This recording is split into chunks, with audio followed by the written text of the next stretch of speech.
Like et abonne-toi à notre chaîne YouTube, où cette araignée grimpera sur ta tête pendant ton sommeil. Le royaume animal est rempli de folles réalités sur la reproduction. Les humains en ont découvert certaines et d'autres sont encore secrètes. Alors, asseyez-vous bien droit pour regarder certaines reproductions des plus insolites, capturées par une caméra qui ont choqué le monde entier. Kiwi colossal. Oiseau ou mammifère, nous n'en savons toujours rien. Mais une chose est sûre, les kiwis sont connus pour pondre l'un des plus gros œufs au monde. Un œuf de kiwi normal prend jusqu'à 25% de la masse corporelle de la mère, et est 6 fois plus gros que les œufs ordinaires. Comme la plupart d'entre nous, ils ne sont pas socialement interactifs et restent isolés toute leur vie, surtout pendant la grossesse car l'éclosion peut prendre plus de 80 jours. Naissance rouge. Qu'est-ce qui est plus effrayant qu'une bande de crabes? Des millions d'entre eux. Le début de la saison des pluies apporte aussi la migration des crabes des forêts vers les côtes de l'océan Indien. Les mâles attendent à l'extérieur de leur terrier pour attirer les femelles. Une fois qu'ils l'ont fait, les femelles doivent rester à l'intérieur des terriers pendant 2 semaines, après avoir pondu 10 000 œufs chacune. Et ensuite, elles retournent sur la terre ferme, une fois que les œufs ont éclos dans l'eau de mer. Et après un mois de séjour dans l'eau, les bébés sont finalement retournés sur la terre ferme. Escargot donnant naissance. Lorsqu'il s'agit de pondre des œufs, les escargots sont étonnamment rapides. Regardez comment cet escargot pond plusieurs œufs sans aucun effort visible. Mais c'est tout à fait normal dans leur race, car chaque escargot peut pondre jusqu'à 80 œufs à la fois. Mais attendez, ce n'est pas la partie la plus folle. Ils n'ont pas besoin d'un compagnon quand il s'agit de reproduction, car ils sont tout à fait autosuffisants en la matière. Pieuvres. La raison pour laquelle vous ne verrez pas de pieuvres dans l'océan, c'est parce qu'aucune d'entre elles ne peut survivre à la naissance. Donc ce qui se passe, c'est que les pieuvres mâles et femelles s'accouplent pendant la saison. Et une fois qu'ils l'ont fait, la femelle pond les œufs après environ 2 ou 3 mois.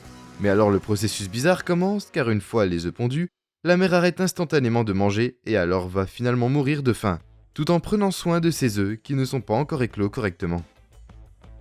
Poisson mâchoire. Tout comme les hippocampes, les poissons mâles à mâchoire sont censés porter les œufs dans leur bouche jusqu'à ce qu'ils soient éclos. Ce processus connu sous le nom de couvaison buccale, en plus de leur mâchoire relativement grande, c'est probablement l'une des principales raisons pour lesquelles ils sont appelés poissons mâchoires. Donc ce qui se passe, c'est que la mère pond des œufs sur le sol, et ensuite le mâle avale ceux-ci et les garde à l'intérieur de sa bouche pendant plus d'1 mois, jusqu'à ce que les œufs se nourrissent de leur père, pendant que le père est en grève de la faim. Parce que sa bouche est remplie de ses bébés en pleine croissance, et une fois qu'ils sont éclos, le mâle libère les œufs un par un dans l'eau de mer. Guêpe et araignée. Ne la jugez pas par sa taille, cette femelle peut faire fuir une tarentule pour sa vie. Appelées guêpes hawks en raison de leur capacité de chasse quand elles sont prêtes à pondre des œufs, elles ne chercheront pas un mâle, mais à la place, nous allons chercher une araignée. Et regardez comment, après une longue chasse à l'araignée, elle pique la pauvre créature avec ses longs et puissants dards. Et quand l'araignée est complètement paralysée à cause de la piqûre, c'est le bon moment de traîner l'araignée infestée vers une température adéquate pour l'éclosion et y pondre des œufs. Bébés araignées dispersés. La vidéo montre comment des dizaines de bébés araignées se dispersent sur le dos de leur mère, lorsque quelques gouttes d'eau tombent sur eux. Les araignées loups femelles sont connues comme les mères les plus douces. Elles portent les œufs sur leur dos et ne les relâchent pas. Mais après l'éclosion de ces œufs, pendant plusieurs jours, elles se nourrissent du corps de leur mère. Les jeunes araignées apprécient le premier jour de leur vie sur le dos de leur mère. Les femelles restent conscientes de ne pas laisser tomber les bébés sur le sol. Bébé sur un arbre. Vivre sur un arbre est tout à fait compréhensible. Mais donner naissance en étant accroché à un arbre, c'est quelque chose que seuls les paresseux peuvent faire. La vidéo montre un paresseux donnant naissance, qui a eu lieu après une période de gestation de presque 6 mois. Les mères se sont intentionnellement déplacées vers les branches inférieures pour éviter la chute du nouveau-né. Et même lorsque le bébé est né, il reste collé au ventre de la mère pendant 6 mois de plus, et le saisissent quand elle se déplace d'un arbre à l'autre. Naissance par crachat. Les grenouilles de Darwin ont la procédure de naissance la plus bizarre. Lorsqu'une grenouille femelle pond des œufs, son compagnon garde un regard plus proche d'eux. Je veux dire que le compagnon va avaler ses œufs et les stocker à l'intérieur de son estomac, avec certains remplissant sa bouche entière. Le père sera alors affamé pendant 8 semaines, jusqu'à ce que les grenouilles naissent et le moment venu, le père crache littéralement les bébés adultes de sa bouche. Hippocampe, je veux dire, le mâle qui est enceinte et tout. La vidéo montre comment le mâle s'accouple chorégraphiquement avec une femelle pour finalement commencer la gestation qui dure environ 2 à 4 semaines. Le mâle a une petite poche dans son ventre qui va se remplir au fur et à mesure que le temps passe. Regarde comment le père libère plus d'1 millier de bébés hippocampes en même temps. Tortues de mer. La vidéo montre des personnes rassemblées autour de la plage pour voir des centaines de tortues de mer sortir de leur nid. Ce qui se passe, c'est que la mère tortue de mer pond ses œufs sur la plage et ensuite retourne lentement dans l'eau. L'œuf couve sous le sable pendant environ 60 jours, et les tortues vont finalement faire leur chemin vers la surface, prenant de 3 à 7 jours pour arriver à la surface. Elles sortent généralement la nuit, quand le clair de lune les ramène dans l'océan.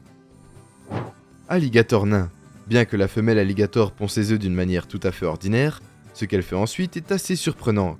Quand les œufs sont éclos après 2 mois, les bébés alligators émettent un gazouillis qui alerte la mère de l'éclosion de ses petits, et elle ouvre le nid pour qu'ils puissent ramper.